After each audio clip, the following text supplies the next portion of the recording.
जय श्रीहरि। सीदन्ति मम गात्राणि मुखं च परिशुष्यति पेपथुश्च शरीरे मे रोमहर्षश्च जायते गाण्डीवं संसते हस्तात् त्वक्चैव परिदह्यते न च शक्नोम्यवस्थातुं भ्रमतीव च मे मनः। ये अर्जुन के द्वारा स्वयं अपनी दुर्दशा की स्वीकृति है जो वो अपने सारथी बने श्री कृष्ण से करते हैं।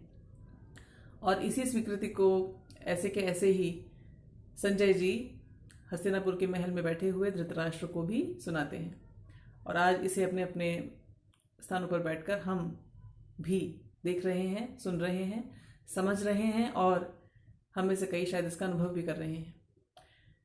जब अपने हाथों में गांडीव उठाए हुए अर्जुन जी आए हैं बड़े ही पराक्रमी योद्धा की शैली में, और अपने सारथी श्री कृष्ण से इन्होंने कहा कि दोनों सेनाओं के बीच में ले चल के रथ को स्थापित करो, मैं ज़रा देखूं तो सही कि कौन कौन आए हैं, मैं ज़रा देखूं तो सही कि कौन कौन मेरे साथ युद्ध के योग्य हैं, ये भी देखूं कि दुर्बुद्धि दुर्योधन का पक्ष लेने वाले कौन से ऐसे मूर्ख, ऐसे दुर्बुद्धि क्षत्रिय हैं इस धरती पर। तो इन सबको देखूं क्योंकि ये धर्म का युद्ध करने आए हैं। अंततः 5 गांवों को लेकर भी संतुष्ट हो जाने वाले पांडव जब ये पाते हैं कि धर्म की ध्वजा को पूरी तरह से विनष्ट किया जाएगा, उसे अपमानित किया जाएगा यदि वो ये युद्ध स्वीकार न करें। जब कुंती यानी कि इनकी अपनी माता की इन्हें आज्ञा मिलती है, जब श्री कृष्ण की भी अनुमति इन्हें मिलती है, अब ये युद्ध इनके लिए धर्म का युद्ध बन चुका है। ये वही युद्ध बन चुका है जिसके लिए एक क्षत्रिय योद्धा जन्म लेता है। और इसीलिए कुंती ने अपने पुत्रों को, विशेषतया अर्जुन जी को और भीम, इन दोनों को ये संदेश भिजवाया था श्री कृष्ण के हाथों कि जाकर उन दोनों से कहो कि अब वो समय आ गया है जिसके लिए एक क्षत्रिय माता अपने पुत्रों को जन्म देती है। तो बीच में खड़ा हुआ है रथ और अर्जुन देखना चाहते हैं कई मया सह योद्धव्यम, गांडीव ताना हुआ है। और सारथी जब ये कहते हैं, इनके श्री कृष्ण इनसे कहते हैं कि देख देख कुरुओं को, यहाँ आए हुए इन इकट्ठे हुए कुरुओं को देख। बस ये एक जो कथन है श्री कृष्ण का, इसके बाद अपने शत्रुओं को, अपने प्रतिपक्षियों को ढूंढ कर ललकारने वाली जो दृष्टि है अर्जुन की, ये बिल्कुल निष्फल हो जाती है। इन्हें अब वहाँ कोई भी ऐसा नहीं दिखता जो इनके साथ योद्धव्य हो। ऐसा कोई दुर्बुद्धि क्षत्रिय अब ये नहीं देख पाते जो धार्तराष्ट्र, दुर्बुद्धि धार्तराष्ट्र का प्रिय चिकीर्षु हो। तो दृष्टि जब ऐसी बदली हुई है तो इनका जो मन है ये भी चकरा रहा है। न शरीर पर नियंत्रण, न मन पर। मन की भूल भुलैया में भटके हुए हैं अर्जुन। एक क्षत्रिय योद्धा का वीरता से, शौर्य से भरा हुआ जो मन है, अब ये खंड खंड होकर जैसे पिघला जा रहा है, बहा जा रहा है। और इस मन के प्रवाह में अर्जुन भी बहते चले जा रहे हैं, क्योंकि अब ये किसी भी विचार पर नियंत्रण नहीं रख सकते। मन की इस भूल भुलैया में जो एक शब्द बार बार गूंजता हुआ अर्जुन सुनते हैं वो है स्वजन, स्वजन, स्वजन। और इस एक शब्द की गूंज के आगे उन्हें कुछ भी न समझ में आता है, न दिखाई देता है। कैसे मारूंगा स्वजन को, ये तो स्वयं मृत्यु के मुख में आ खड़े हुए हैं। यदि ये युद्ध में करता हूं, यदि इस युद्ध में मैं भाग लेता हूं, तो जो इधर मरेगा वो भी मेरा स्वजन होगा, जो उधर मरेगा वो भी मेरा स्वजन होगा। कैसे युद्ध छेड़ेंगे अर्जुन? इनके हाथ से तो गांडीव ही फिसला जा रहा है। ऐसी अवस्था में जब अर्जुन आते हैं तो इनका मन ऐसे ऐसे अप्रत्याशित, अभूतपूर्व इनके सामने तर्क ला ला के प्रस्तुत करेगा कि अर्जुन अर्जुन ही नहीं रहेंगे, अर्जुन स्वयं को ही नहीं पा सकेंगे। अर्जुन जो स्वयं को पाएंगे ये बिल्कुल एक अजीब सा एक व्यक्ति, एक ऐसा व्यक्ति, एक बिल्कुल अजनबी, जैसे इन्होंने कभी नहीं देखा, कभी नहीं जाना। इनको जानने वालों ने भी कभी नहीं जाना। ऐसा एक व्यक्तित्व अर्जुन बनते जाएंगे। और ये प्रक्रिया शुरू हुई है और हमने भी देखना शुरू किया है। आज के श्लोक में यानी कि 31वें श्लोक में भी अर्जुन अपनी दशा का ही वर्णन करेंगे। जब ये कहते हैं सीदन्ति मम गात्राणि मुखम च परिशुष्यति, और इसके साथ साथ बाकी सारे अपने शरीर के लक्षण बताते हैं। गांडीवम स्रंसते, गांडीव हाथ से फिसला जा रहा है। इसके साथ अब अर्जुन क्या कहते हैं निमित्तानि च पश्यामि विपरीतानि केशव न च श्रेयो अनुपश्यामि हत्वा स्वजनमाहवे। निमित्तानि च पश्यामि, च यानी कि और, मतलब गांडीव मेरे हाथों से निकला जा रहा है, फिसला जा रहा है। शरीर जल रहा है, सीधा खड़ा नहीं हो पा रहा, मेरा मन भ्रमित हो रहा है, चकरा रहा है। और च निमित्तानि विपरीतानि पश्यामि, देखता हूं, पश्यामि देखता हूं, क्या देखता हूं? निमित्तानि यानी कि लक्षण, साइंस। कैसे साइंस देखते हैं? विपरीतानि, बिल्कुल उल्टे, बिल्कुल अशुभ, बिल्कुल अकल्याणकारी लक्षण मैं देखता हूं। किससे कहते हैं? कहते हैं केशव से। केशव यानी केशी नामक असुर को मारने वाले, केशी नामक दैत्य को मारने वाले श्री कृष्ण से।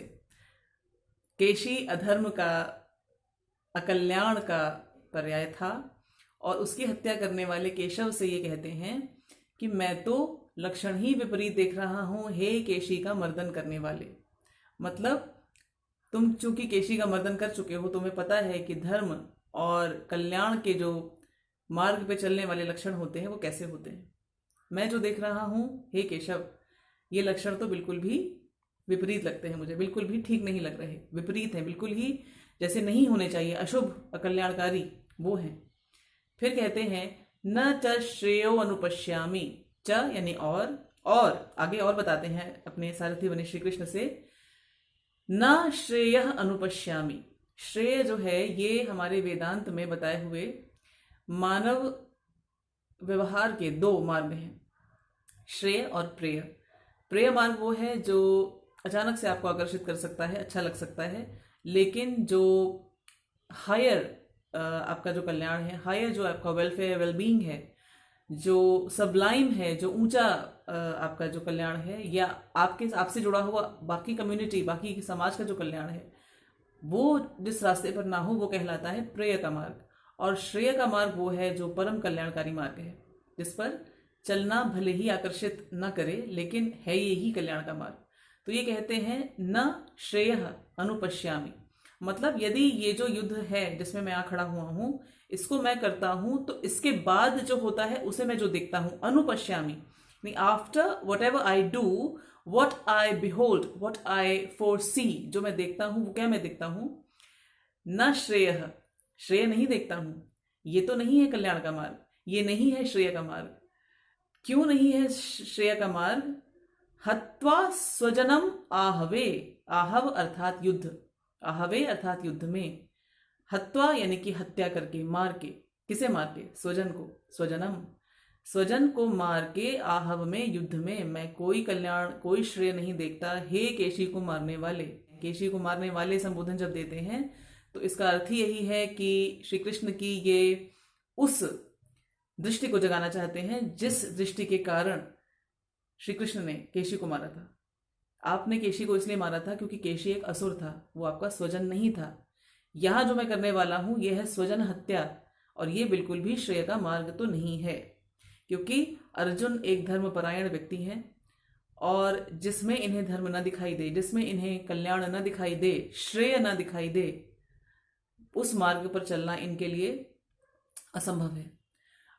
हाथ पैर इनके ढीले हो रहे हैं, हाथ से गांडीव फिसला जा रहा है, शरीर जल रहा है, रोंगटे खड़े हो रहे हैं, और ऐसी अवस्था में जब ये कहते हैं निमित्तानि च पश्यामि विपरीतानि, तो लक्षण कौन से लक्षण?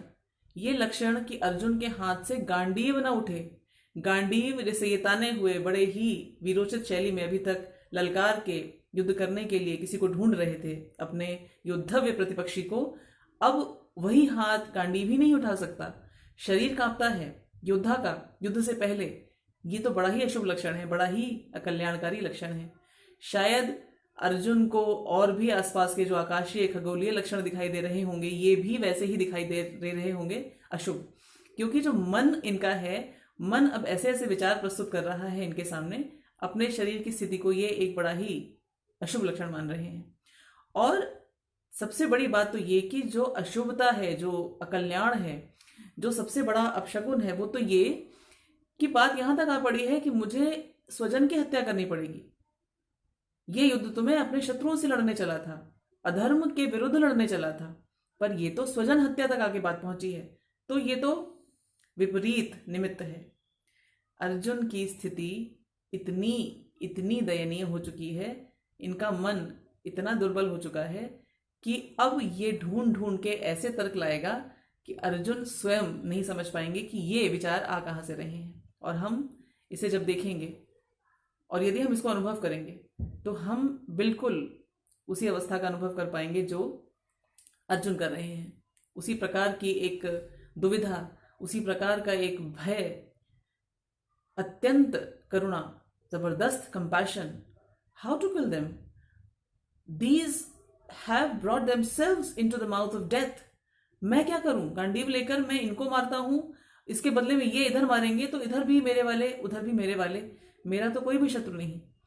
इतना अशुभ, इतना अकल्याण मैं देख रहा हूं। हे केशव, तुम भी देखो, ये युद्ध इनसे नहीं किया जाएगा, ऐसा लग रहा है। तो आगे के श्लोक में क्या होगा ये हम आगे के वीडियो में देखेंगे। आज का श्लोक 31वां श्लोक बस यहीं तक। जय श्री कृष्ण।